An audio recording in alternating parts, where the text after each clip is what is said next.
vamos a iniciar esta última parte, este curso de Filosofía Católica, donde nos vamos a concentrar en específico ya en el campo de la metafísica.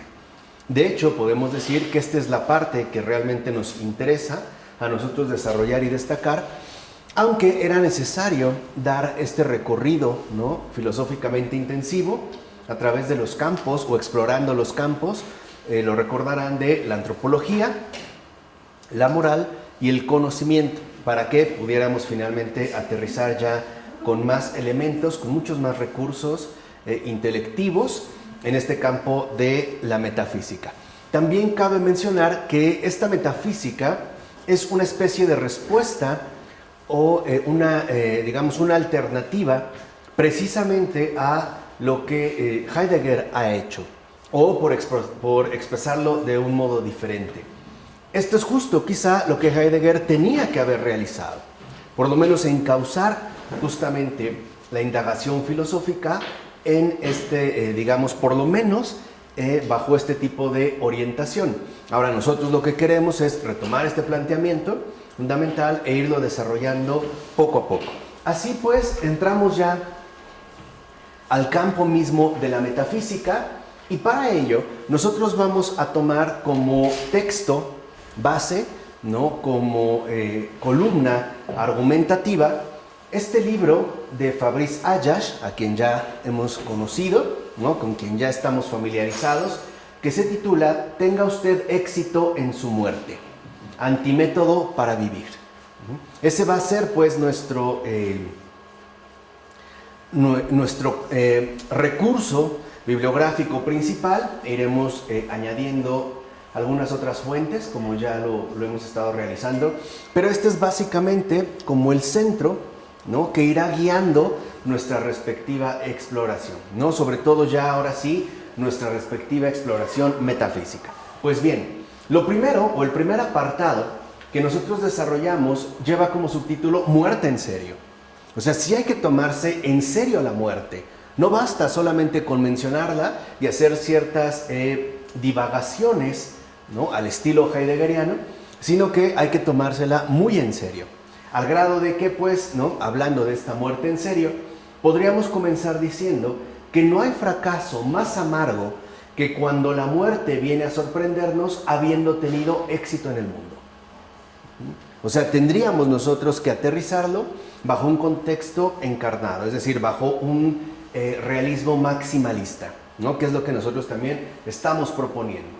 De tal manera que, por eso, vale la pena preguntarse si no será mejor, en lugar de tener éxito en el mundo y atravesar este fracaso tan amargo, intentar ser más bien pobre y desgraciado, es decir, un verdadero fracasado.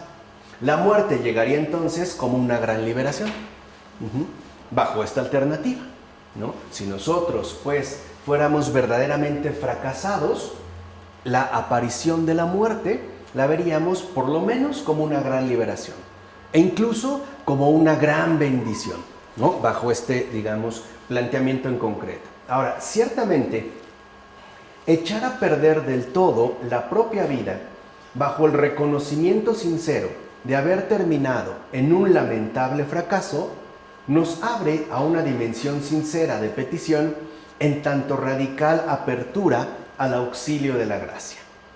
¿O no es acaso ese abrirse a la gracia el lugar donde podemos reconocer que por nosotros mismos siempre somos unos fracasados e incompetentes? Y abrirse a la gracia hasta ser desgarrado, traspasado por ella, ¿acaso no es, a los ojos del mundo, haber fracasado por completo? Aquí pues se vincularían, ¿no?, ya digamos una constelación de contenidos fundamentales, donde vemos cómo la muerte no solo podría ser asumida bajo un aspecto, sino que tendría que estar relacionada con la realidad concreta de nuestra vida. Dijimos, ¿no?, si nosotros tuviéramos realmente gran éxito en la vida, imagínense que estamos en un esplendor económicamente inmenso o socialmente apabullante, y de repente nos sorprende la muerte, se vería como una verdadera desgracia. Por el contrario, si consideráramos que alguien es un verdadero fracasado, ¿no? Que ha fracasado por completo en la vida, incluso la muerte aparecería con un rasgo nítidamente positivo. Es más, lo que dijimos, ¿no? Lo veríamos como un gran beneficio. Y aquí es donde entran, pues, este entrecruzamiento que difiere en términos de comprensión. Es decir, por un lado, haber fracasado por completo en este mundo significaría, por ejemplo, mantener un tipo de relación distinta con respecto a la muerte. Mientras que haber tenido éxito en el mundo, ¿no?, nos muestra otro rostro distinto de la propia muerte. Así, lo que entonces ahorita tendríamos que preguntarnos es lo siguiente: ¿qué pasa con el éxito en el mundo? ¿Qué pasa entonces con el éxito en el mundo? ¿Qué es lo que en gran medida se busca o se fomenta o digamos como que se pretende establecer como la meta a alcanzar por todo ser humano? El mundo, lo primero que cabría mencionar, especialmente el mundo del éxito, incita a una feroz competencia cuya única regla consiste tanto en doblegarse hasta quedar del todo postrados, ¿no?, ante los poderosos, como en poder también aplastar y por ende humillar y pisotear a los competidores o rivales más débiles, ¿no? Esta sería, digamos, una de sus dinámicas fundamentales. Por una parte, aquel que quiera ingresar en el mundo del éxito tendrá que doblegarse ante aquellos que, de una u otra manera, se lo pueden ofrecer. Pero, al mismo tiempo, desata una feroz competencia donde cualquier, digamos, persona que pretenda ocupar el lugar, ¿no?, que me ha sido asignado, simple y sencillamente sería convertido en un competidor a ser eliminado. En pocas palabras, la competencia estaría basada en un criterio, ¿no?, tajante de discordia, de lucha continua. Además, podemos mencionar que el mundo del éxito hace pulular a esos aduladores e hipócritas que saben muy bien guardar las apariencias. Esta es, digamos, otra faceta. Por un lado, se desata, ¿no?, una competencia feroz que invita a doblegarse a aquel que pretende obtener el éxito, como aplastar a todos aquellos que ahora serán asumidos en términos de, por lo menos, una amenaza latente, ¿no?, a los cuales también habría que anular. Pero por otro lado, también el mundo del éxito, ¿no?, hace pulular, hace emerger en gran cantidad a esos aduladores e hipócritas que saben muy bien guardar las apariencias para no tener que arriesgar los beneficios que pretenden obtener si es que dicen la verdad. Pues el mundo del éxito también fomenta la adulación y la hipocresía, tratando de mantenernos, ¿no?, en una línea diplomáticamente correcta para no perder o arriesgar mínimamente aquellos beneficios que hemos obtenido o que bien pretendemos alcanzar en determinado momento, si es que, ¿no?, nosotros nos atreviéramos a decir la verdad. En síntesis, el mundo del éxito fomenta la discordia y sobre todo la infidelidad con respecto a la verdad. Por eso decimos que, en efecto, el mundo del éxito destierra la verdad de su campo de acción y hace del vencedor de su brutal competencia un admirado triunfador que más bien asienta su trono sobre un montón de víctimas, que es lo que en muchos casos ciertamente ha ocurrido, ¿no?, escondiendo su corazón putrefacto con la medalla que le otorga el éxito en el mundo. Entonces, una persona, por ejemplo, que suele tener éxito en el mundo, ha sido a través de un montón de víctimas que han padecido, de hecho, tanto, ¿no?, el poder ejercido sobre ellos, como, por otro lado, el reconocimiento que se busca obtener a partir precisamente de asumir esta posición. Así pues, los hombres que tienen éxito de esta manera se encuentran corroídos por las más terribles enfermedades. Y ya lo sabemos, ¿no? Ambición, se vuelven, digamos, obstinadamente egoístas, ¿no?, o individualistas, insensibles, etc. Eso lo sabemos. Hay muchas personas que, con tal de obtener el éxito que buscan, Simple y sencillamente son capaces incluso de cometer cualquier tipo de atrocidad, ¿no? Incluso hasta de tipo criminal, por ejemplo, o cualquier tipo de fraude o chantaje o cualquier otra situación por lo menos bastante cuestionable. Pero esto no es lo más grave, ya que su fatalidad, o sea, la verdadera fatalidad de estos exitosos en el mundo consiste en que no reciben la corrección que tanto necesitan, justamente por obra de la adulación de la que se ven rodeados. De hecho, se les deja hundirse por completo en su estado de putrefacta corrupción. Eso es lo más terrible. Las personas que han alcanzado de una u otra manera éxito en el mundo se ven privadas de corrección. ¿Por qué? Porque todo el mundo les aplaude. Porque todo el mundo simple y sencillamente les hace fiesta. Y les hace fiesta o les aplaude para obtener también algún tipo de beneficio. Aun cuando haya sido a costa, por ejemplo, de ejercer una despiadada guerra, ¿no?, de corrupción o violencia o incluso crímenes.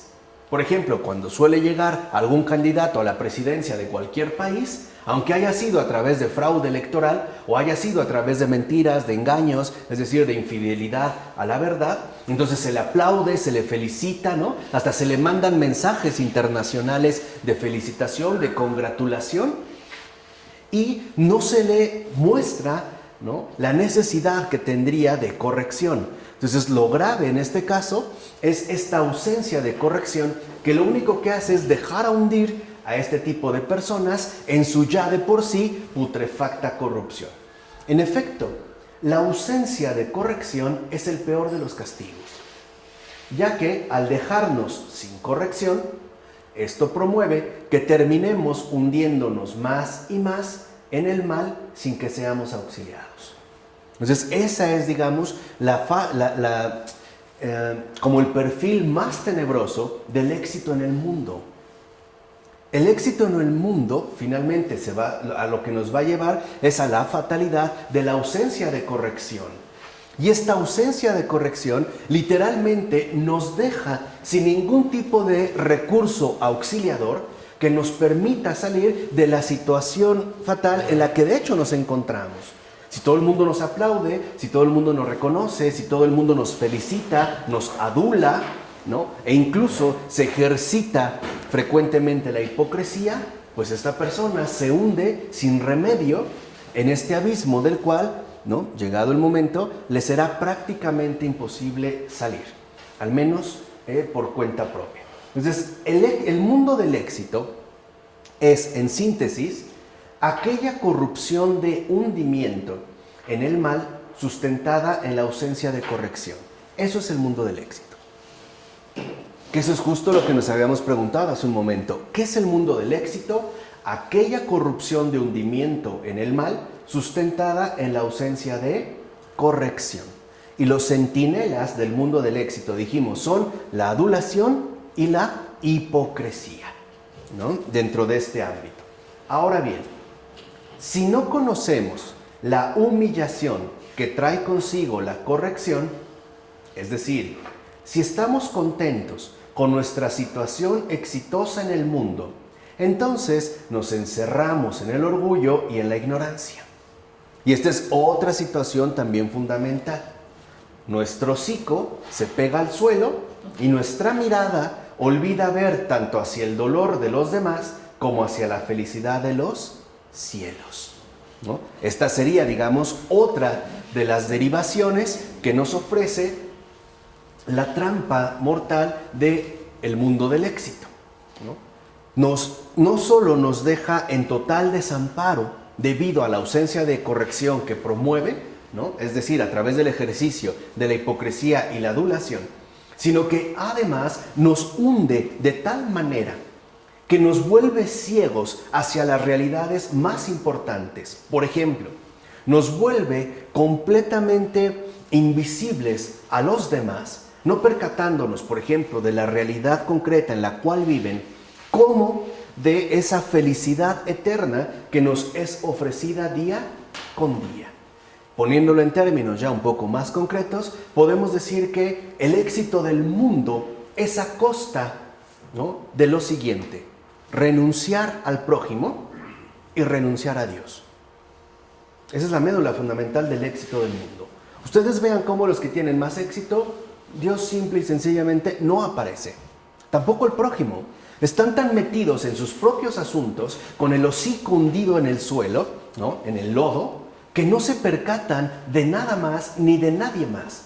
Los demás pierden totalmente relevancia y Dios se vuelve alguien inexistente. O bien alguien netamente superficial, podríamos decir en todo caso decorativo. Dice un refrán: quien te quiere bien te hará llorar. Lo anterior nos permite apreciar que hay una ternura del palo, que hay una ternura del azote, hay una ternura de la tunda. El que en verdad quiere mi felicidad no puede sino corregirme cuando me alejo de ella. Esa es una línea importante. El buen padre, por ejemplo, no trata de otra forma a sus hijos queridos, y si por sensiblería, o peor aún, por miedo a disgustarlos, les evitara la reprimenda cuando es necesaria, su amabilidad sería de una crueldad refinada. Y esto es algo que a veces se promueve, sobre todo en el mundo contemporáneo, ¿no?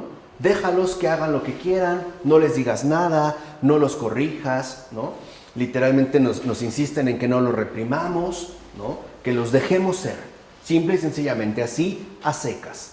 Pero hay que entender algo importante: el cuidado que uno busca, ¿no?, con respecto a otra persona, por ejemplo, en este caso los hijos, y en general un amigo o las personas que tenemos cercanas, de entrada podemos decir que no es incondicional. Y lo mismo ocurre, por ejemplo, en el caso de la amistad e incluso en el propio caso del amor, que hoy precisamente es el día, ¿no?, del amor y la amistad. El amor y la amistad no son incondicionales, ¿eh?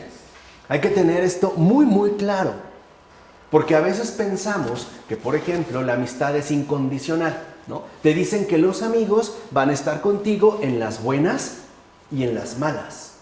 Claro, pero habría que clarificar. Por ejemplo, si yo sostengo que Claudio es mi amigo, ¿no?, en las buenas, pero también en las malas, significaría que él estaría dispuesto a acompañarme en cualquier situación que yo decidiera emprender. Por ejemplo, si yo le dijera que como buen amigo mío me acompañara a matar o a violar a tal persona.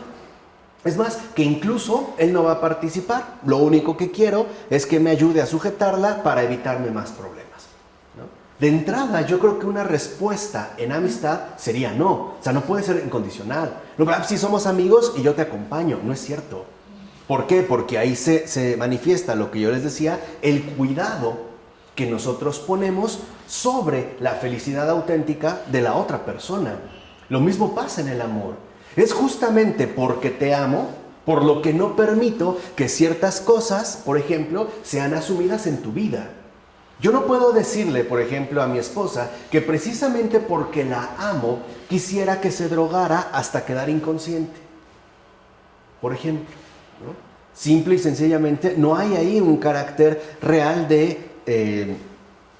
incondicionalidad. El cuidado, pues, siempre expone los riesgos que uno puede asumir a lo largo de la vida. Implica este cuidado donde nosotros ponemos atención e incluso la necesidad de corrección, ¿no?, o incluso esa ternura del palo cuando el caso ciertamente lo requiere. De hecho, el niño al que se mima de esta forma, o sea, al que no se le corrige, al que en efecto, ¿no?, se le deja la rienda suelta para que haga lo que se le dé la gana, ya sea porque nos creemos muy avanzados o muy progresistas, o simple y sencillamente porque queremos evitarnos problemas. Este niño, decimos, sería un niño mucho más maltratado que uno al que se le golpea. ¿Por qué? Porque a ese niño se le dejaría pudrirse por dentro sin incurrir en delito, a pesar de que sufriría un maltrato espiritual. Y aquí hay que abrir bien los ojos.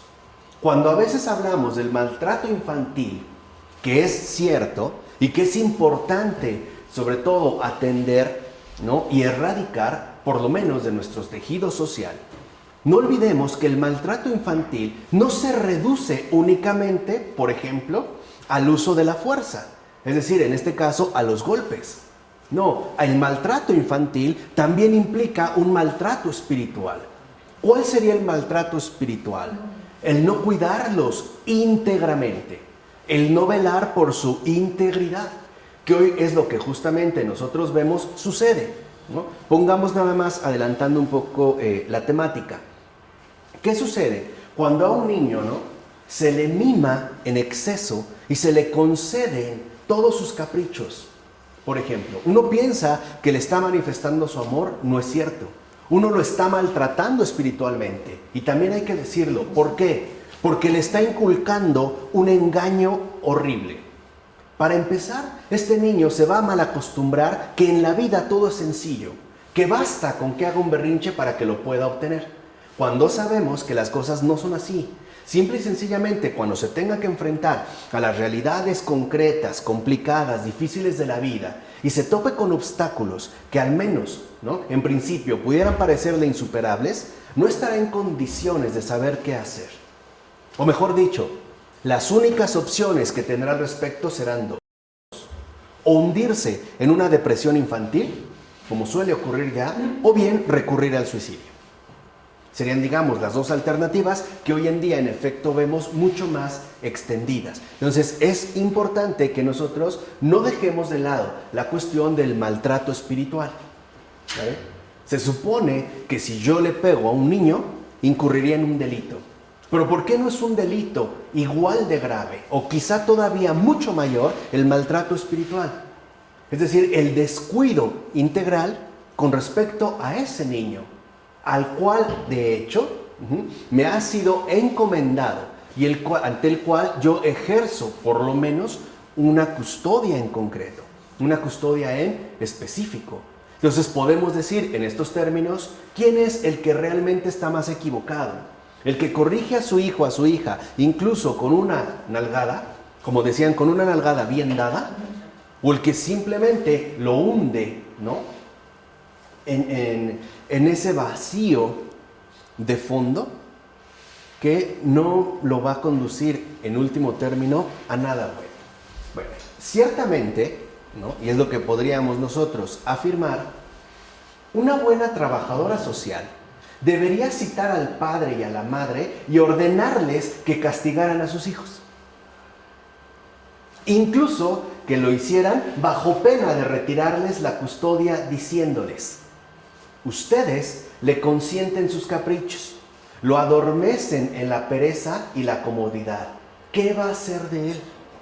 Su alma será tan pusilánime y susceptible que odiará a todo aquel que contraríe sus apetencias. Será incapaz de escuchar a los demás y por ende será frío y antipático. Caerá en la presunción o en la desesperanza y acabará siendo un asesino o un suicida. Eso es a lo que conduce el maltrato espiritual. Y es lo que nosotros ciertamente hoy percibimos. E incluso no necesariamente un asesino físico. También puede ser un asesino metafísico. Por ejemplo, una persona que no es capaz de mantener sus compromisos establecidos. Una persona mentirosa. También es un asesino porque mata expectativas. Porque agrede, violenta e incluso mata, por ejemplo, la esperanza que alguien deposita en él. E incluso puede ser un suicida, llamémoslo así, directo o indirecto. Alguien que simple y sencillamente, debido a todos estos caracteres que hemos mencionado, obliga o orilla a otra persona hacia este extremo grave como es el suicidio. Esto es importante de tenerlo en cuenta, ¿no? No solo nos quedaremos en la visión legal de un asesino. Hay quienes hemos matado un montón de ilusiones. Hay quienes hemos matado un montón de sueños. Y no se nos procesa por ello. Porque simple y sencillamente no se considera delito. Así tenemos pues motivos sumamente profundos y reales para desear una excelencia a la inversa. Por ejemplo, creando escuelas de fracaso, según la contrarrealización, a fin de proponer a nuestros hijos concursos de modestia y humildad. Esa sería una alternativa, una excelencia a la inversa. En pocas palabras, sería una escuela cristiana de vida, la cual se guiara, ¿no?, literalmente por estas exigencias de una verdadera realización. En este caso, fíjense aquí, cambia la cosa, ¿no? En este caso, la corrección sería lo principal. Y entonces entablaríamos pleitos no por difamación, sino por elogio excesivo. Vean hacia dónde nos puede llevar esta excelencia a la inversa. Ahora los juicios o los pleitos ya no serían por difamación, sino por elogio excesivo, es decir, por el maltrato espiritual que se les está haciendo a estas almas tiernas, ¿no?, a estas personas. Envidiaríamos a los moribundos como más vivos que los demás debido a su impotencia. Y en cuanto a los que viven bien, esto es, con éxito en el mundo, nos darían más bien miedo. Y quizá hasta organizaríamos para ellos muchos programas de recuperación y rehabilitación, que de hecho lo necesitan, y urgentemente, ¿no? Sin embargo, no se debería concluir precipitadamente que todo éxito temporal es signo de condenación. Eso hay que tenerlo claro. Aquí estamos hablando de la beta más radical, ¿no? La cosa sería entonces demasiado fácil y podríamos hacer propaganda de una receta infalible para la felicidad, poniéndonos a predicar el fracaso en todas las cosas. No estamos mencionando eso, ni es eso justamente lo que se está sugiriendo. Más bien, lo que aquí se cuestiona, es decir, en este mundo que pasa, es la obsesión de un éxito en el mundo cuya correspondiente satisfacción nos haga olvidar aquello que no pasa, ya que entonces no habría congojas para nosotros hasta nuestra muerte. Esto es, solamente hasta nuestra muerte. De algo se nos privaría, algo quedaría postergado, que de hecho nos va a resultar esencial. A tal grado quedaría relegado a un segundo plano, que entonces esas congojas fundamentales, cardinales, solamente se harían presentes hasta la muerte. Es decir, dejaríamos todo, ¿no?, suspendido, en stand-by, hasta el último momento. Y un poco para que vean a dónde va, porque mucho más adelante lo vamos a retomar.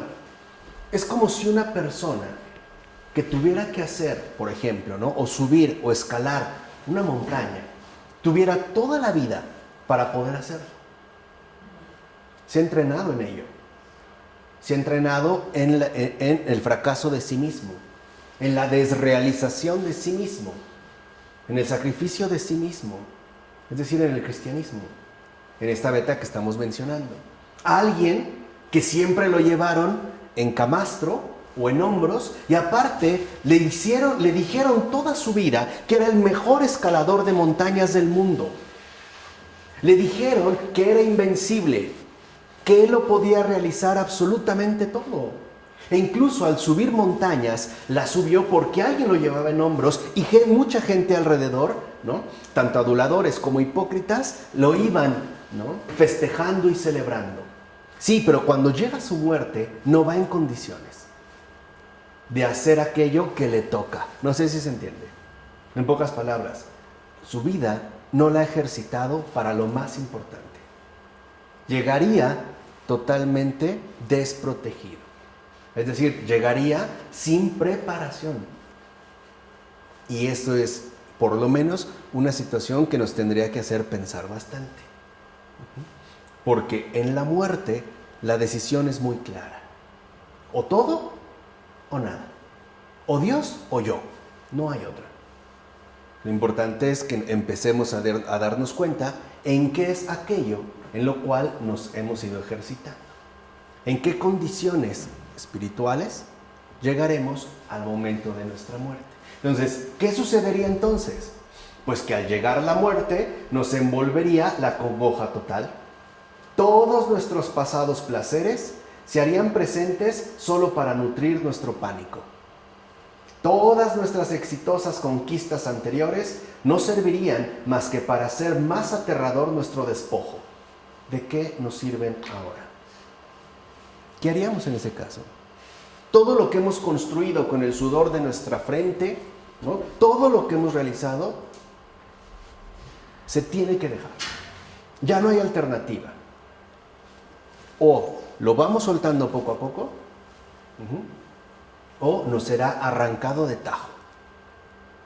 Y eso lo único que va a despertar en nosotros ya es una congoja total.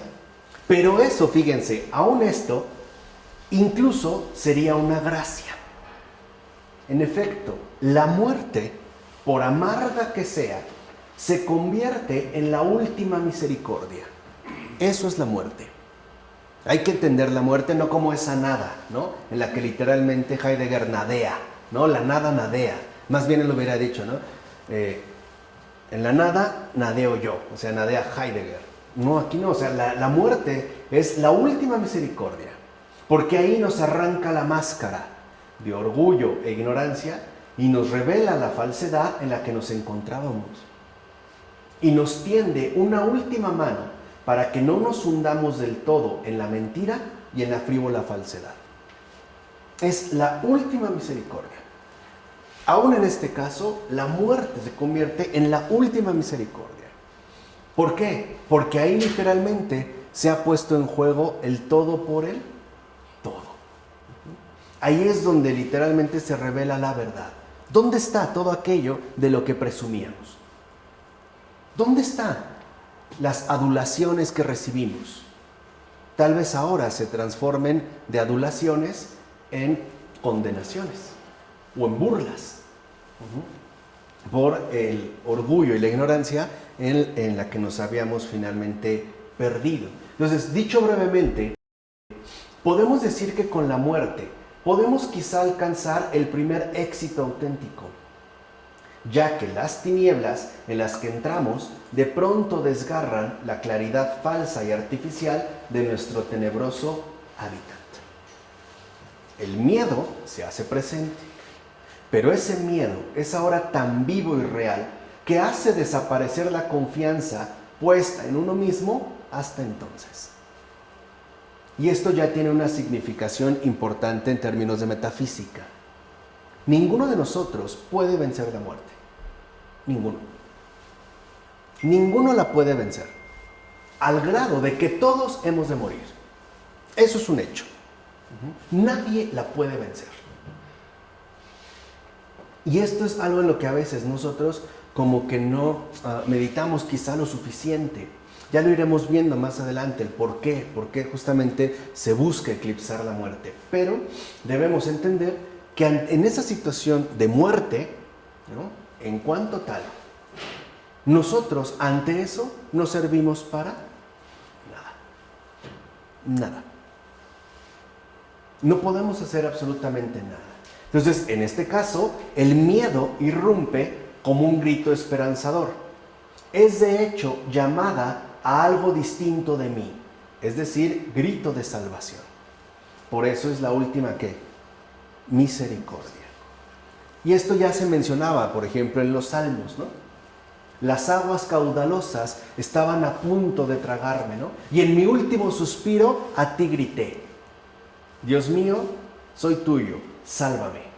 Y tú me salvaste. Eso es la muerte. Eso es la muerte. La muerte es esta última misericordia donde nosotros aún podemos alcanzar nuestro verdadero gran éxito. Ese grito de salvación, así como llamada a algo distinto de mí, que en efecto es el único que me puede rescatar de eso. Es cierto, Dios mío, sálvame. Reconocer a quién sí lo puede hacer y quién sí me puede sacar, ¿no?, de este abismo sin fondo. Es lo que experimentó Pedro.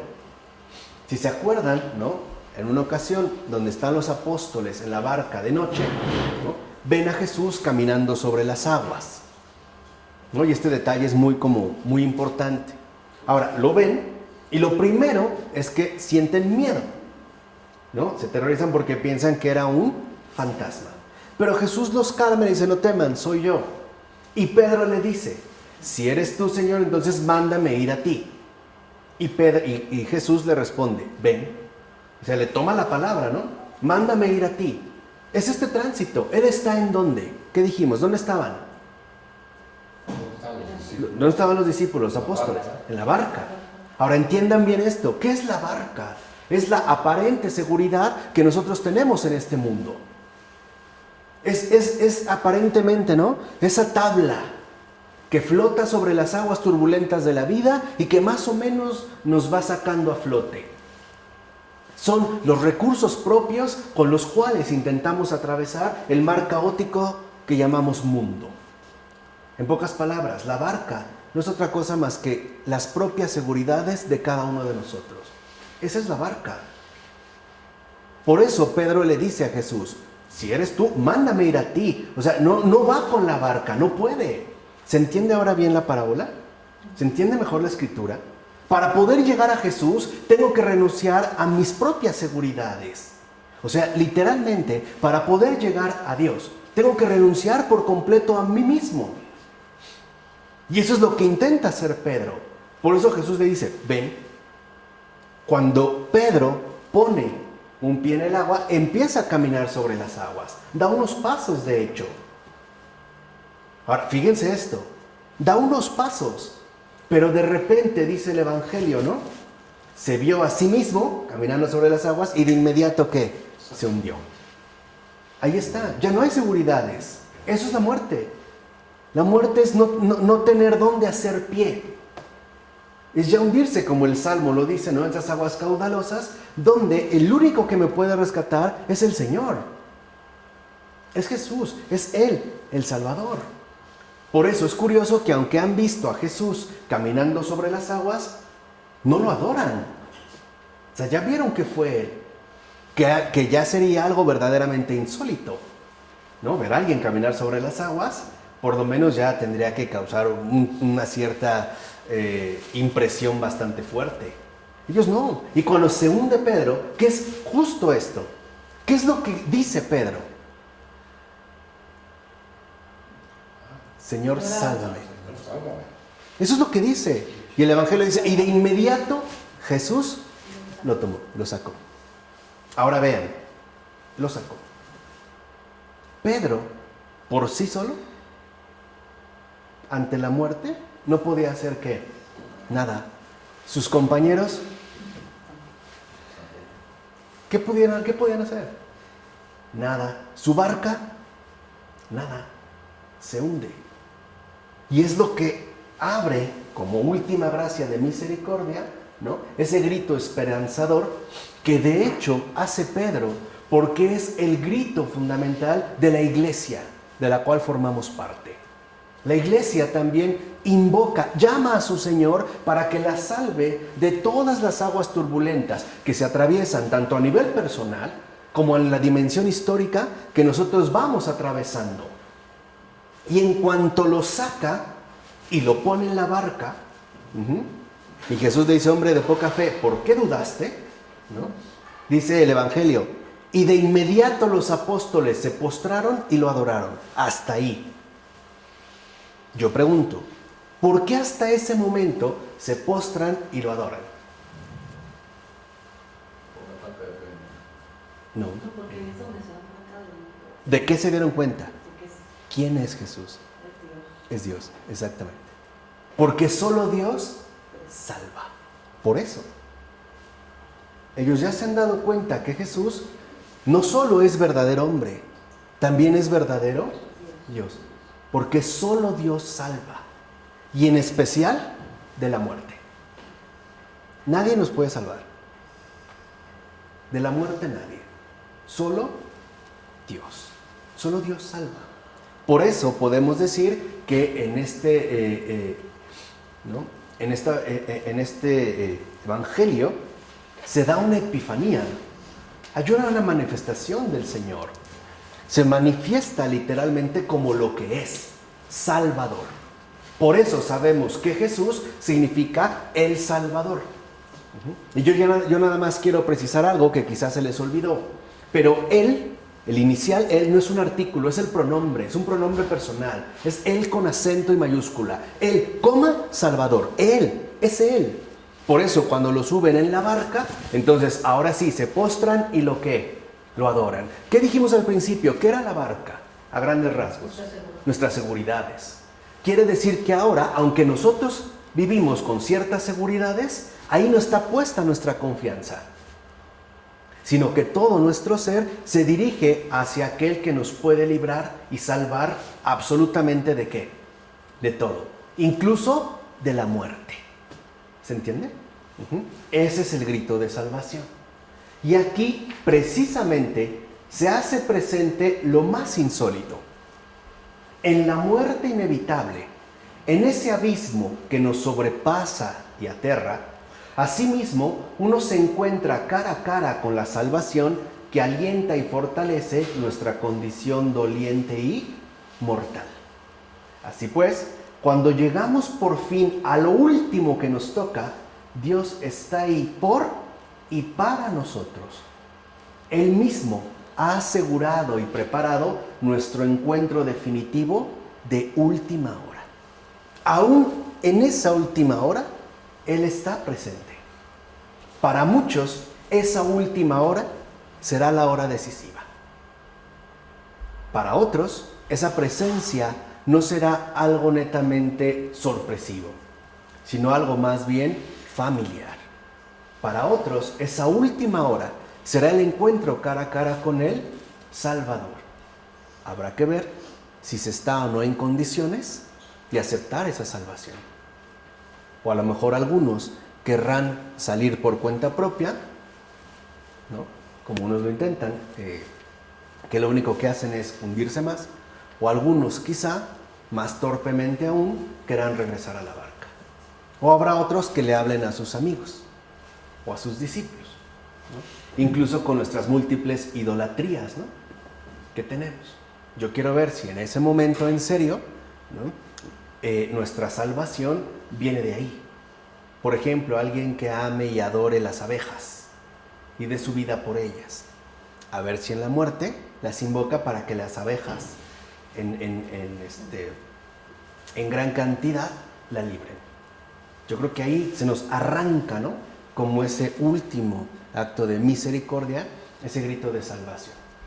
De hecho, todo queda transfigurado con su presencia. El miedo se convierte en esperanza. La derrota en victoria. El fracaso en éxito. La impotencia en entrega. La muerte en vía de resurrección. La angustia en pacificadora alegría. ¿Por qué huir entonces de la muerte? ¿Por qué negarse a la entrega definitiva a través, por ejemplo, de aferrarse a una nada, como en Heidegger, que pretende privarnos de tal acontecimiento redentor? ¿Por qué? ¿Por qué tendríamos que privarnos de este acontecimiento redentor que, de hecho, lo transfigura absolutamente ¿qué? Todo. Ese es el problema con Heidegger. Más allá de sus disparates, ¿no?, de sus oscuridades intelectuales, el problema con Heidegger es que parece, ¿no?, querernos convencer de privarnos del acontecimiento redentor. Ya dijimos, ¿no?, para él lo importante es quedarnos con el paganismo, ¿no?, hacer una regresión hacia eso arcaico, ¿no?, primigenio. ¿Por qué? O sea, ¿por qué literalmente, ¿no?, se nos va a privar de este acontecimiento redentor? Ahora, curiosamente, huir de la muerte produce una cultura de la muerte.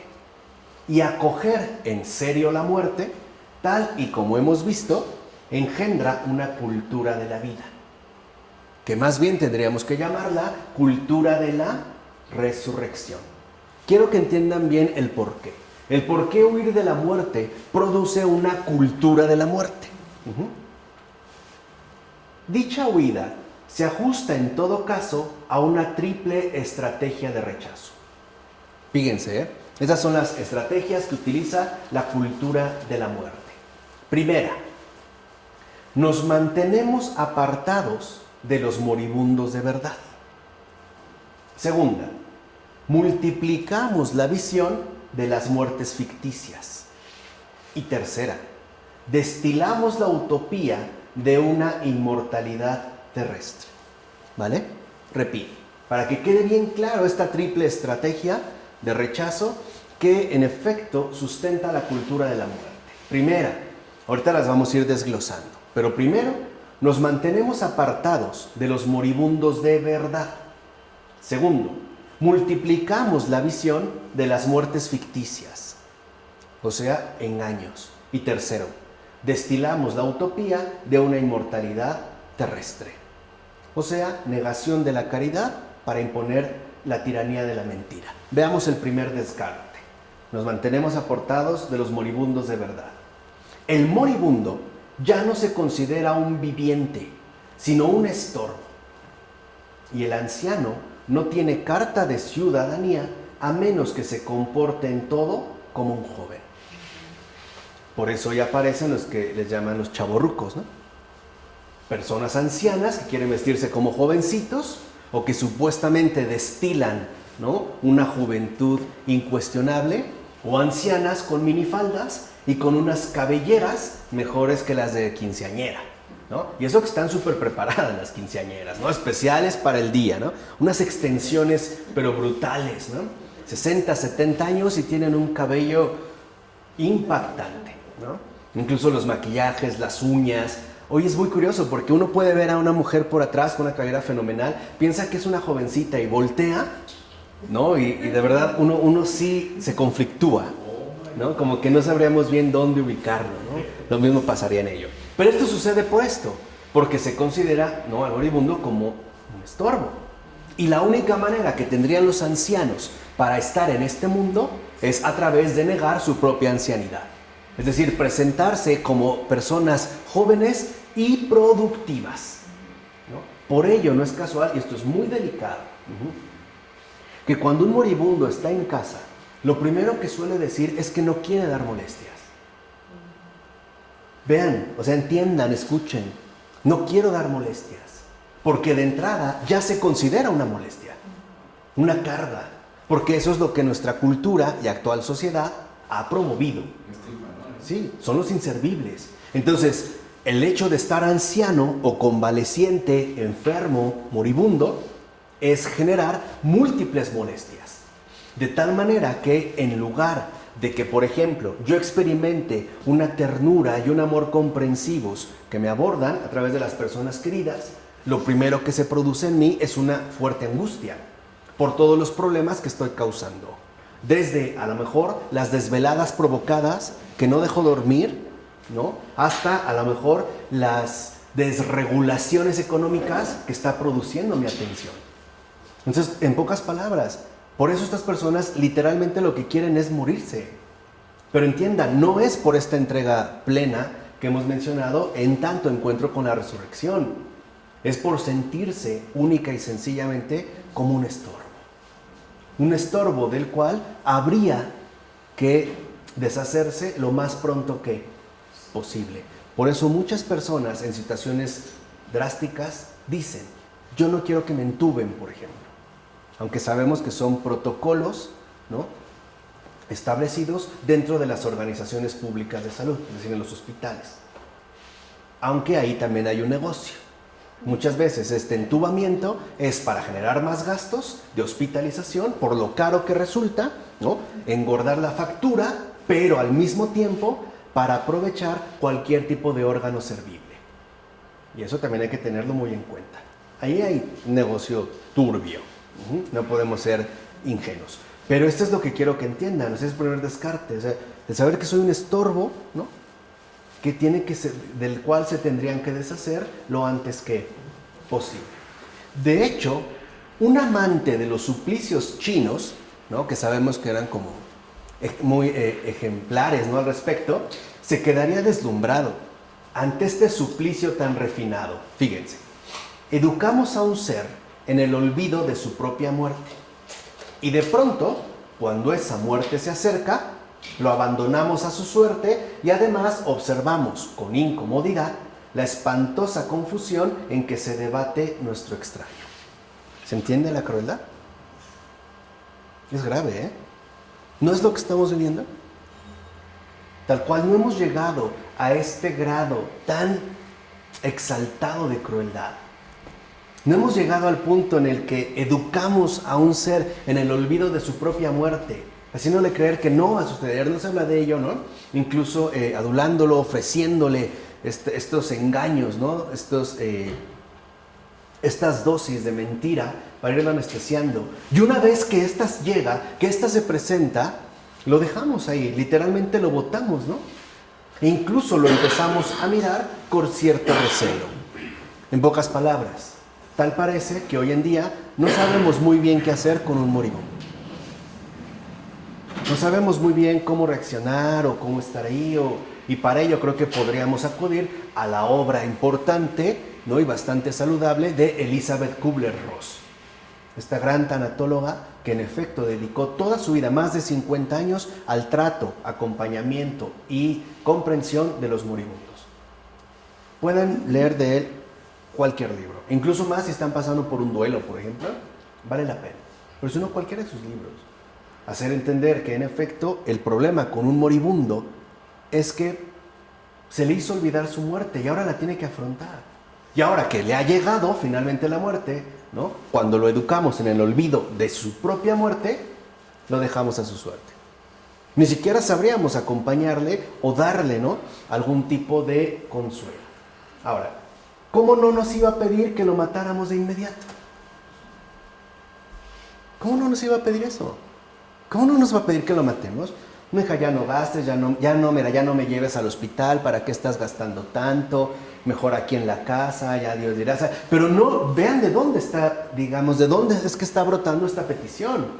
Y con nuestra cortesía habitual no dejaremos de hacerlo, pues estamos convencidos de que así respondemos a las exigencias modernas que definen la dignidad humana. ¿Con qué nos defendemos? No, es que esa no es vida.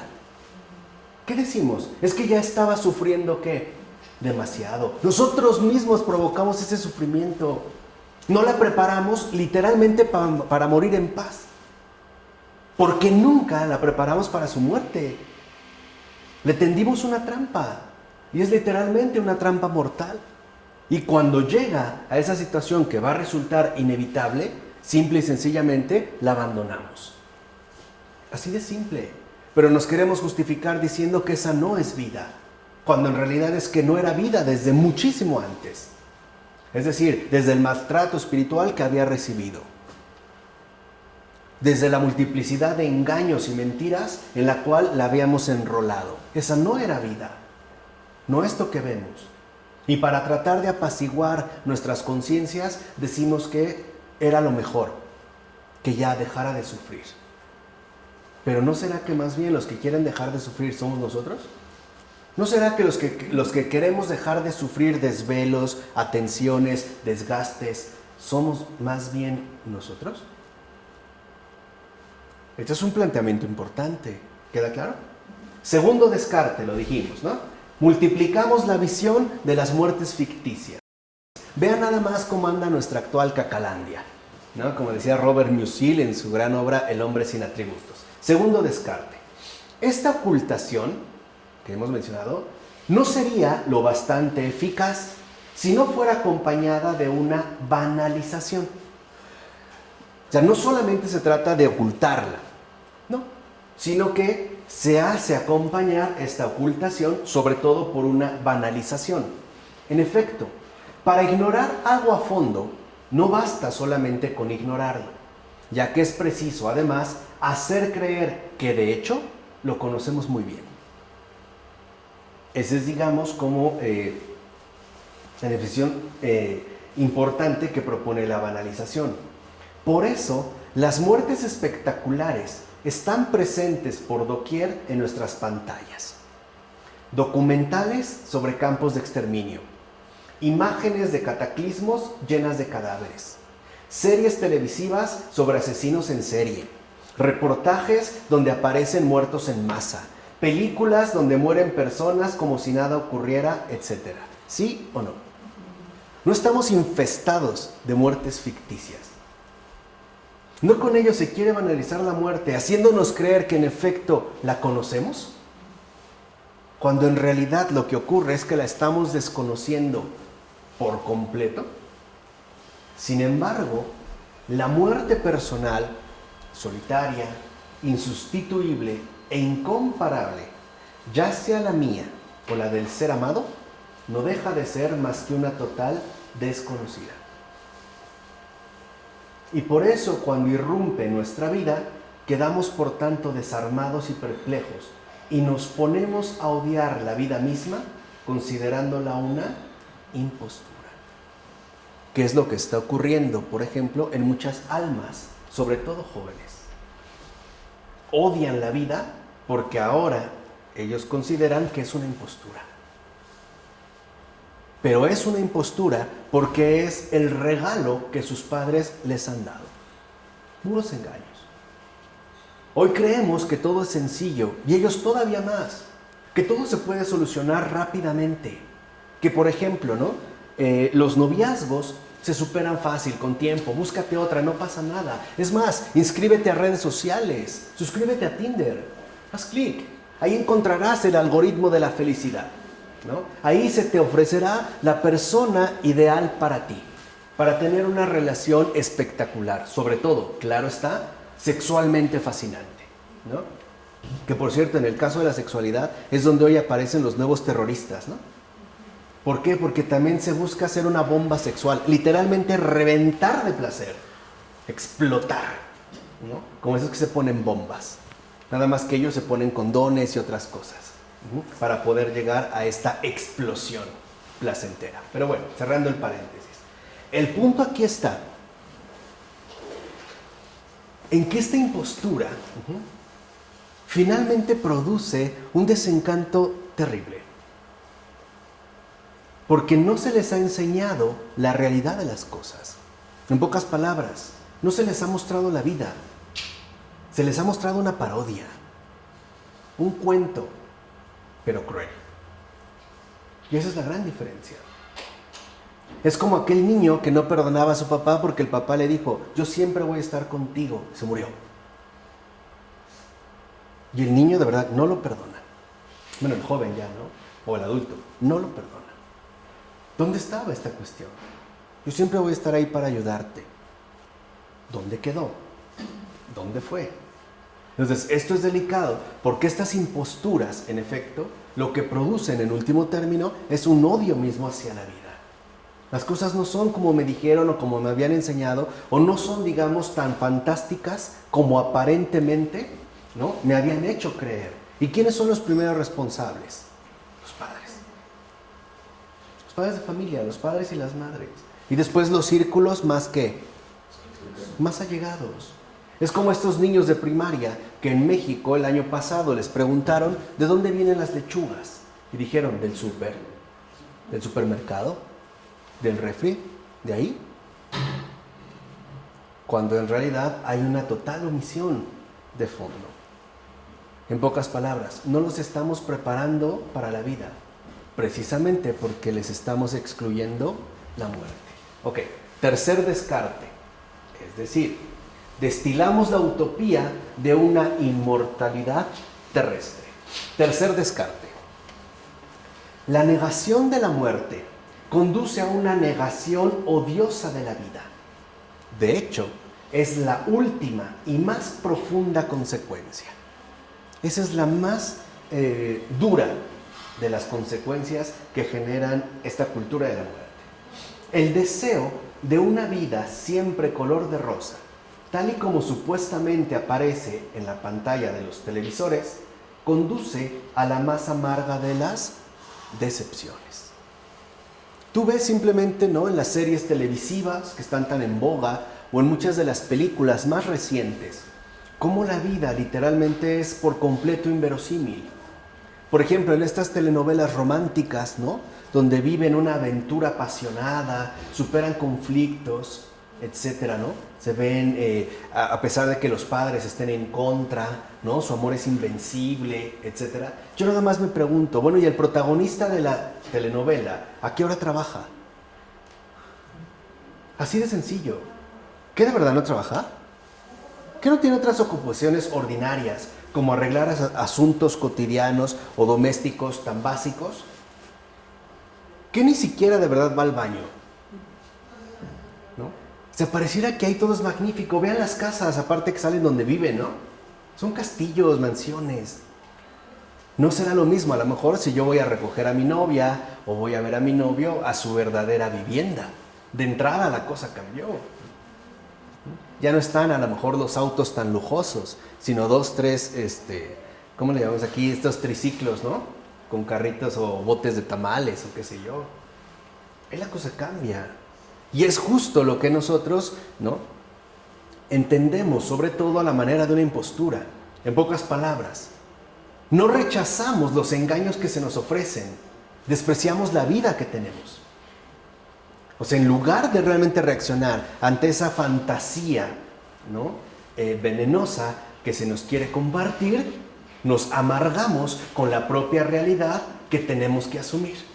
No estoy galán, no ando con, no tengo una novia como la que sale en la telenovela, no tengo ese cuerpo, o no tengo ese coche, o no vivo en ese lado, o no hago esos viajes, o ni siquiera tuve la boda espectacular que en la telenovela apareció, ¿no? A lo mejor ni me he podido casar, quizá ganas no me faltan, pero ni siquiera he podido hacerlo. Y en lugar de reaccionar contra ello, ¿no?, lo asumimos, la queja, sobre la vida misma que tenemos, ¿no? Por ejemplo, aspiramos a un matrimonio idílico y a encontrar la pareja ideal. Pero resulta que los matrimonios reales son una lucha constante que desgasta. Y la pareja ideal es una miserable persona de la cual nos divorciamos de inmediato. O bien, ambicionamos una vida libre, divertida y llena de horas felices. Pero resulta que la vida está hecha de responsabilidades, incluso rutinarias y agobiantes, y las horas se van haciendo más y más pesadas hasta que nos aventamos por la ventana o terminamos odiando lo que hacemos y tenemos que hacer. Y quizá por eso renunciamos con gusto a la carga de tener hijos y los matamos antes de que vean la luz para que no padezcan esta horrible vida. Es lo que muchos dicen, ¿o no? ¿Para qué vamos a traer a sufrir niños a este mundo? Cuando de entrada habría que ver si realmente es este el mundo de sufrimiento o es un sufrimiento porque no se cumple la expectativa que nos han transmitido.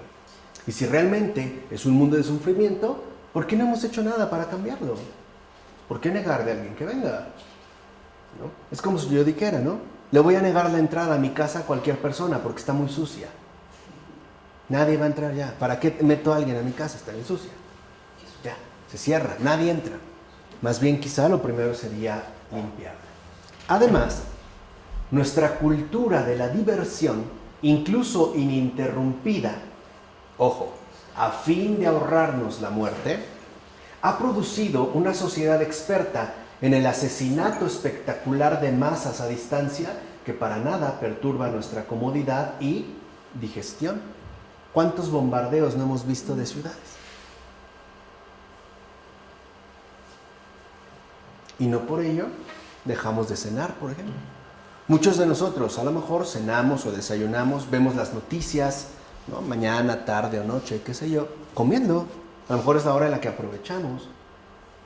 Hoy, ¿no?, acaba de haber otra balacera en Estados Unidos, en una escuela. Bueno, pásame otra tortilla o pásame más salsa o quiero más carne. No sucede nada. O sea, hoy para nosotros, en pocas palabras, el asesinato se ha vuelto espectacular. O sea, una cuestión netamente que visual, a distancia. Es como nosotros lo percibimos. Y suponemos que en todo caso, a nosotros jamás nos va a pasar. Es una ingenuidad. Es como un pastor protestante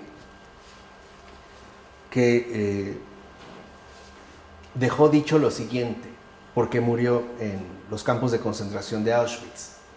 Decía al principio, cuando el nacionalsocialismo llegó al poder, o sea, cuando los nazis imperaron, nosotros no dijimos ni hicimos absolutamente qué, nada. El problema no era con nosotros.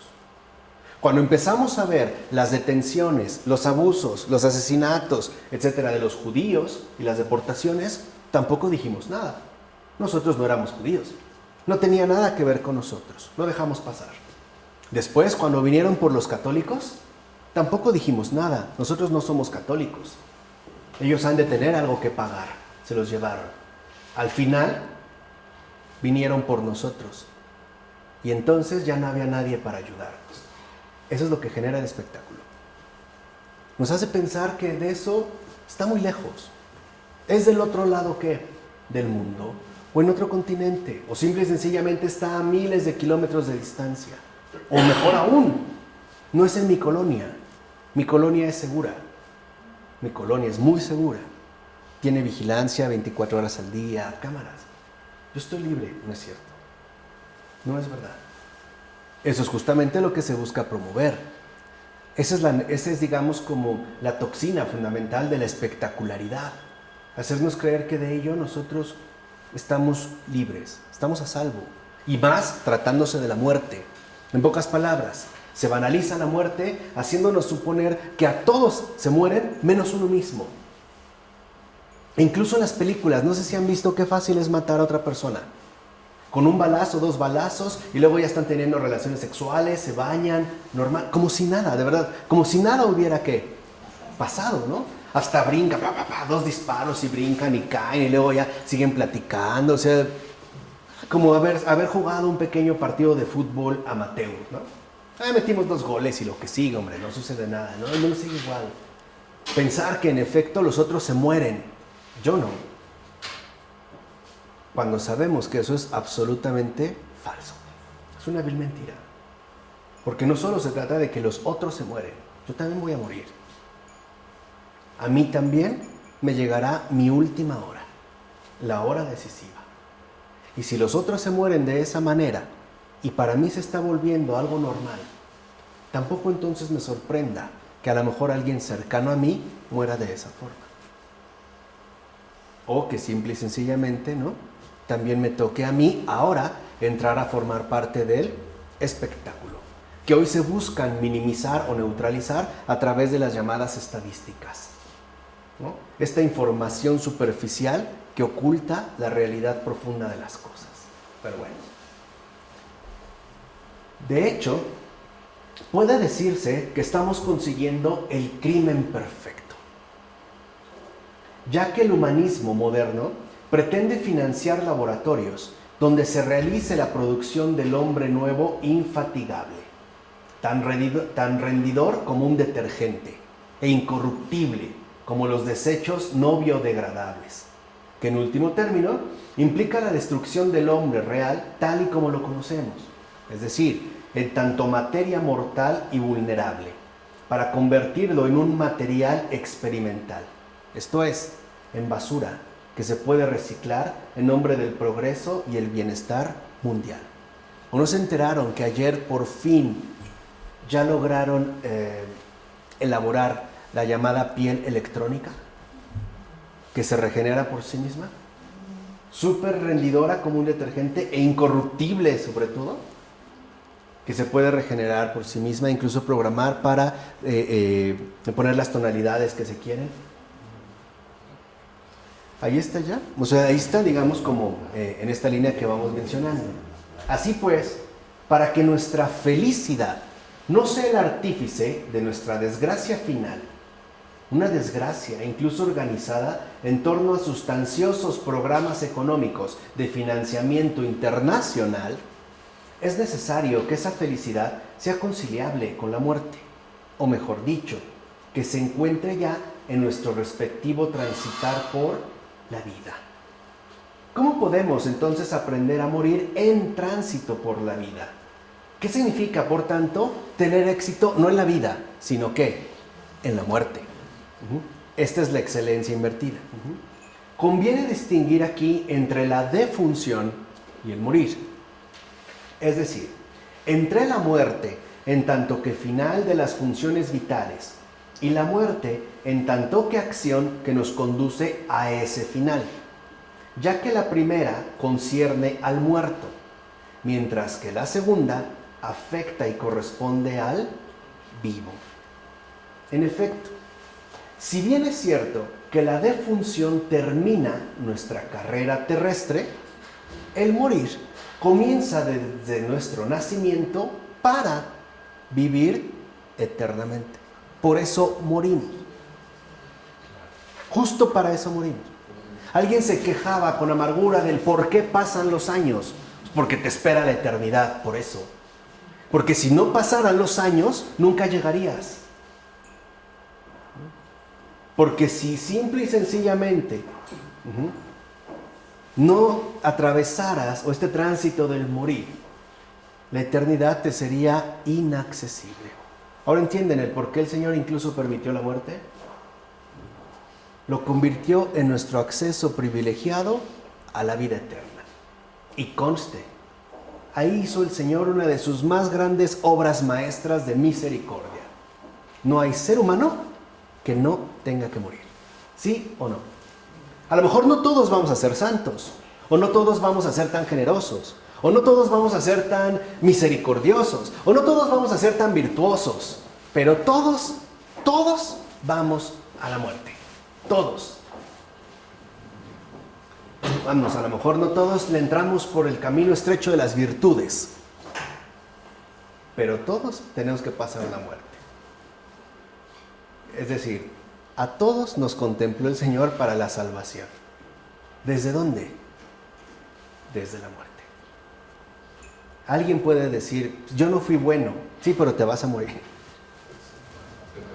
¿Sí lo ven? O sea, ¿se entiende? O sea, no es que eso nos prive. Hay un fondo más sustancial. Y eso es lo que estamos tratando de definir ya en términos de metafísica. Ahora bien, ¿cómo me voy a preparar para mi muerte si no tengo ninguna experiencia personal de ella? ¿Cómo me puedo preparar para mi muerte, ¿no? Si no tengo una experiencia personal? O sea, me es algo completamente ajeno. Quizá habría que dar crédito a la priora moribunda de los Diálogos de Carmelitas, una obra extraordinaria, aparte de ser bellísima, del gran George Bernanos, cuando dice: ay, llevo más de 30 años de profesión religiosa y 12 de priorato. He meditado sobre la muerte cada hora de mi vida y nada de ello me sirve ahora. Porque la muerte no es una teoría. El peligro de un pretendido arte de bien morir es tomar la muerte por un ser perfectamente definido y por completo pensable que podríamos manejar a voluntad según nuestro ¿qué? Antojo, que es lo que hace Heidegger. Pensar ingenuamente, tontamente, que la muerte es un ser perfectamente definido, completamente pensable, que vamos a manejar a voluntad. De hecho, solo muriendo se aprende el arte de morir. Solo así. Solo muriendo se va a aprender el arte ¿qué? Morir es el arte de la renuncia, del sacrificio ordinario, o sea, del morir a ti mismo. Es lo que el Señor nos dijo: quien quiera, ¿no?, seguirme, primero que se niegue a sí mismo, que tome su cruz y que me siga, que aprenda a renunciar a sí mismo. De hecho, el error más grave es creer que se puede saber cómo va a responder uno a la prueba, cuando precisamente es la prueba la que nos lo tendrá que revelar. No, pues yo ante la muerte bien tranquilo. No es así. Lo fundamental es que solo muriendo, es decir, en el morir, ¿no?, en el morir cotidiano, en el ir muriendo a uno mismo, ¿no?, del día con día, es como uno va a aprender el arte de morir. Porque la muerte nos los va a exigir de manera tajante. Renuncias a ti mismo por completo para ser por completo de Dios, sí o no, punto, ya. O te entregas a Él, renunciando por completo a ti, por eso habíamos mencionado hace un momento, ¿no?, la cuestión de la salvación. O bien te quedas atrapado en ti mismo sin salida ni escapatoria. ¿Qué escoges? Ese es el punto, digamos, fundamental, ese es el punto crucial que definirá toda nuestra existencia. Pero esto no significa que no haya que aprender a morir, sino que ese aprender consiste más bien en una especie de desaprendizaje, en tanto apertura a lo que nos sobrepasa y llega a cada instante, el misterio. Hay que esperarse, pues, lo inesperado, prepararse para lo imprevisto y estar seguros de que el ladrón vendrá de noche, es decir, a la hora que no que pensemos. La muerte, no, ya como la habíamos definido, es pues también misterio. No es algo que nosotros podamos definir. Es más, hay gente que dice, no, pues a mí me gustaría morir dormido. O me gustaría dormir en casa. Eso no lo podemos planificar. Y sobre todo, ¿cómo vamos a reaccionar ante ese momento tan decisivo?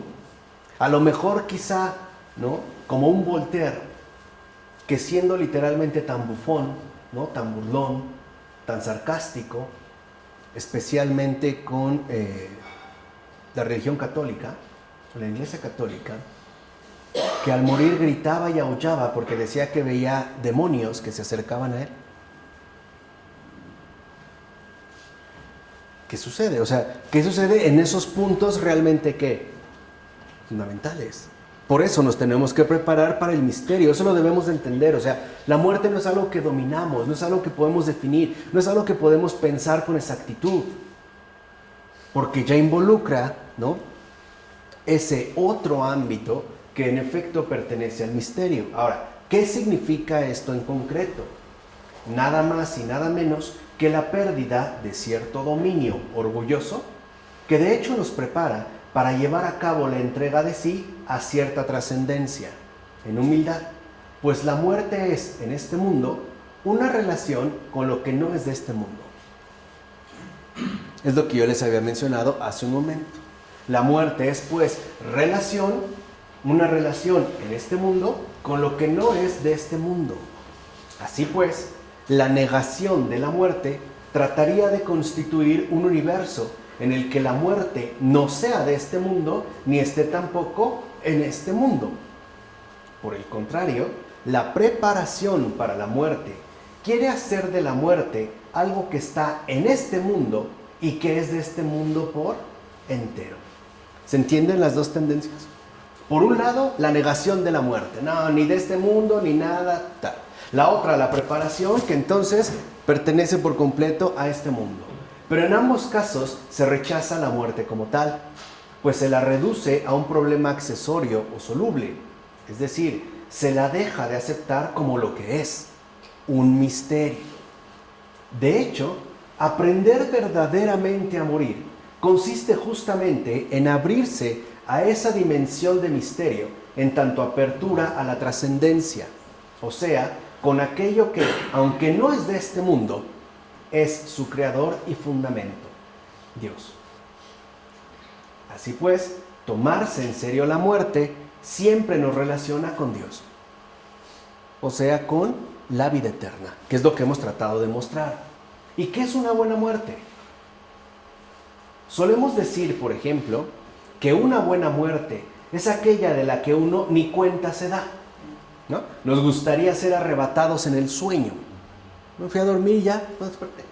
Nos gustaría, pues, partir sin dolor, sin espanto, dulcemente, como una vela que se apaga. O bien, quizá no nos gustaría partir de este mundo en absoluto y quedarnos aquí para siempre. Esa sería la otra alternativa. Pero la pasión del Señor nos revela otra cosa. Descubrimos en ella, con estupor y asombro, al Mesías que decide experimentar el terror y la angustia hasta el punto de sudar sangre, y que acepta el escarnio y el suplicio de la cruz gritando al cielo: Dios mío, ¿por qué me has abandonado?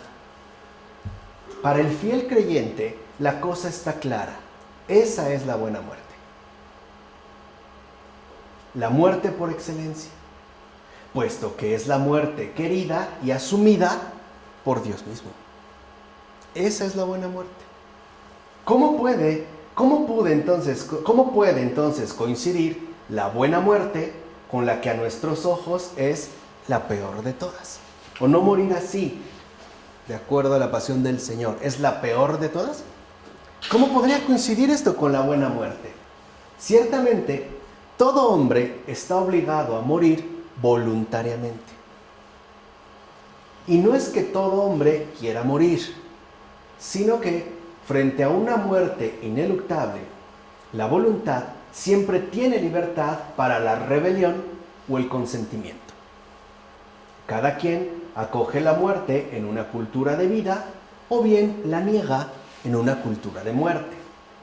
Cada cual debe hacer de su propia muerte o bien el lugar del don total de sí, o bien la ocasión de la completa negación. Así pues, la cuestión central no es exactamente to be or not to be, sino morir por la verdad o morir por la mentira, morir en el amor o morir en el odio.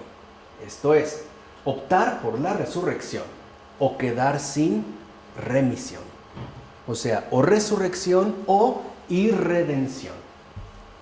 Así pues, cuando nos ponemos a pensar en profundidad, es decir, con plena atención a lo que es, o sea, con metafísica, vemos que no hay más que una alternativa entre dos especies radicalmente opuestas de muerte voluntaria: el suicidio o el martirio.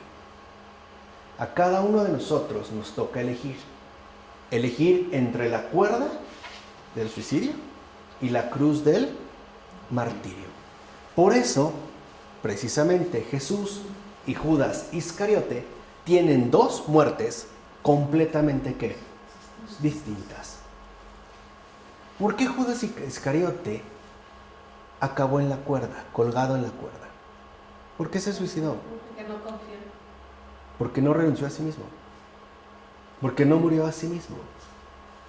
Porque Jesús acabó en la cruz. Porque renunció por completo ¿a qué? A sí mismo. Es decir, Jesús, ¿no?, nos enseña que la buena muerte es crucificarse a uno mismo y así aceptar al Padre. Si no hacemos esto, la otra alternativa es la cuerda. No la hay, es que en serio, o sea, no hay como unos puntos intermedios. No la hay. O acabaré, ¿no?, en la cuerda, y entonces, ciertamente, eso es lo que definirá esa muerte. Si lo ven, ahorita nos intranquiliza, a algunos de nosotros nos incomoda, y es cierto. En primer lugar, porque la muerte ha quedado, dijimos, de los descartes, ¿no?, deshabilitada de nuestra experiencia de vida, y ya dijimos que esto no es vida. Y en segundo lugar, porque en efecto, lo que hace tambalearse, o lo que literalmente toca, son las seguridades puestas sobre nosotros mismos. El querer tener el control sobre aquello que, en definitiva, se escapa de nuestras manos, como es la muerte o el misterio. ¿No? Dijimos, en este caso, hacia el misterio al que nos dirige. Así la muerte está al final de cada camino, pero solo una de esas dos alternativas es digna de ser padecida en tanto camino de vida eterna. Se trata de un solo camino, empinado, con baches, dificultades y con un calvario plantado en la cima. ¿No es la vida así? ¿No por eso Jesús lleva la cruz a cuestas y no es empinado, no sube? ¿No hay baches, no hasta se tropieza? ¿No hasta tuvo dificultades? Y al final de todo eso, ¿qué encontró? ¿Una cama con sábanas de seda? ¿Almohadas con plumas finas? ¿Qué encontró? El madero, la cruz. Quizá nos esperábamos un encantador y tranquilo paseo, y de ahí esa tentación que nos impulsa a gemir diciendo que la mercancía es defectuosa, a renunciar desde la primera estación y a titubear ante el foso. Pero no olvidemos algo por demás importante. Se trata de continuar con esperanza en plena agonía, dolor y sufrimiento, justo como la mujer que está ya en los dolores del alumbramiento y que ciertamente grita y hasta se enrabia contra lo que será su máxima alegría, ya que por aquello por lo que grita y que de hecho la desgarra tan violentamente es la alegría que viene, o sea, la vida eterna que no es de este mundo. Ahora bien, el problema central es este: la gente muere sin dignidad porque no tiene nada por lo que morir. Entiendan, otra vez vuelvo a insistir, todos vamos a morir, pero no todos tendremos por qué hacerlo. No tendremos ya no solo una razón, una acción o una presencia viva que nos ayude a realizar ese tránsito. Y esto es justamente también, ¿no?, lo que afecta la dignidad de la muerte. De hecho, podemos decir que se matan porque no se les propone una verdad a la que entregar sus vidas. Y por eso algunos, por ejemplo, que descubren y abrazan de golpe una causa cualquiera, se hacen terroristas. También hay que entenderlo. Porque muchos también intuyen que en la muerte hay una dignidad. Hay una dignidad que se puede adquirir. Y cuando no se les ofrece o se les muestra esta verdad que nos espera con los brazos abiertos y hacia la cual podemos entregar con absoluta confianza toda nuestra vida, entonces terminan entregándose a cualquier tipo de causa social, ecológica, política, etcétera, que consideren que más o menos le daría un sentido a su vida y sobre todo a su ¿qué? A su muerte. Por eso muchos decidirán, por ejemplo, ponerse bombas y hacerse explotar. A veces en nuestros juicios más precipitados, por decirlo de esta manera, decimos que es porque están locos. Sí, claro que están locos, pero están locos por una ausencia. Están locos o han enloquecido por la ausencia de esa verdad que configuraría toda su vida y por ende también su ¿qué? Su muerte. Aquí ya lo iremos viendo un poco más adelante, pero esto es lo que marcaría la diferencia radical entre un mártir y un terrorista. Los dos mueren, pero no mueren exactamente de la misma ¿qué? Manera. Los dos decían seguir una causa, pero uno murió en la verdad y otro murió por carecer de esa ¿qué? Verdad. ¿Sí se entiende? De hecho, el terrorismo moderno es hijo de la comodidad. Piensen, ya estamos en la metafísica, ¿eh? El terrorismo moderno es hijo de la comodidad. En efecto, se nos había dicho, no hay Dios por el que vivir y morir y resucitar gloriosos. Y por tanto, no hay ninguna exigencia digna a la cual someterse para quedar en verdad sujeto. Puedes estar en paz, no se te pedirá nada, siempre que compres y consumas nuestros artículos hechos para olvidar tu desesperanza. Ese es el terrorismo moderno, en Occidente. Porque si lo ven, muchos de los llamados terroristas pertenecen a Occidente. Claro, mantienen una afinidad, por ejemplo, ¿no?, con el Islam, o se declaran miembros del Islam o musulmanes. Pero la verdad es que han sido formados, por lo menos, en esta línea occidental paradigmática, en este molde occidental. No hay nada importante por lo que vivir. Todo se va a definir en términos de consumir, ¿no? Dedícate a consumir. Entra a formar parte del espíritu de consumo. Consume, porque tú también serás consumido. Aquí es, digamos, como en esta línea en la que vamos, donde estas carencias profundas metafísicas llevan a que muchas personas decidan enrolarse en causas que no solo, vuelvo a repetir, van a dignificar su vida, sino sobre todo su ¿qué? Su muerte. Es también lo que motivó a los llamados kamikazes, ¿no?, en la guerra. Estrellarse para tratar de dignificar, ojo, no solo su vida, sino sobre todo ¿qué? Su muerte y con ello también a sus familias. Ahora, pero la desesperanza irrumpe repentinamente. Se da uno cuenta de la locura de este mundo olvidadizo del sentido y entonces nos lanzamos a la locura contraria. Colocamos bombas y artefactos explosivos para despertar al prójimo, al que por otra solicitud se le había anestesiado. De hecho, fíjense qué curioso. La anestesia y la bomba son, en efecto, las dos grandes solicitudes del siglo presente. O todo lo queremos arreglar con anestesia o con bombas. E incluso la cuestión de la muerte está profundamente relacionada tanto con la anestesia para que decimos que muera en paz, o bien con la bomba. Son estas dos grandes solicitudes. Entonces es importante que vayamos asimilando, ¿no?, lo que aquí nosotros hemos podido explorar o indagar y meditar de verdad a fondo en esto que ahora se nos ofrece. Así pues, ya para terminar, vamos a decir que en efecto, fíjense, ambas se enfrentan, la anestesia y la bomba, se justifican y se envenenan mutuamente. La primera, la anestesia, hace cómoda la negación de la muerte. Y la segunda, la bomba, hace cómoda su loca fascinación. Nos vemos fascinados por las explosiones o, ¿no?, nos vemos también fascinados por la comodidad con la que se promueve la negación de la muerte. Sin embargo, estos dos bandos, por demás cómodos, ignoran por completo la llamada al verdadero martirio. En tanto llamada que nos hace salir de nuestras locas y humanas comodidades, tanto silenciosas como ruidosas. Así pues, la muerte va en serio. Señor Heidegger, la muerte va en serio.